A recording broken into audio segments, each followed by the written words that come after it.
Bref, je me suis lancé et ça a marché.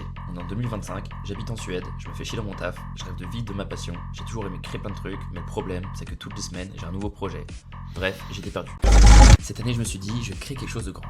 Alors, j'ai regardé des centaines d'heures de vidéos business, résultat, encore plus perdu. Au début de l'année, j'ai acheté une imprimante 3D. Pourquoi? Je sais pas. J'ai imprimé des décorations, des claquettes, des statues, des boîtes. Mais une chose est restée, les lampes. Pourquoi? Je sais pas. Alors j'ai commencé à en faire, des grandes, des petites, des colorées, des neutres, et puis je l'ai regardé, elle m'a regardé, je l'ai regardé. Et là j'en ai fait 1, 2, 3, 4, 5, plein. Je me suis dit, cool, je pourrais en proposer aux gens.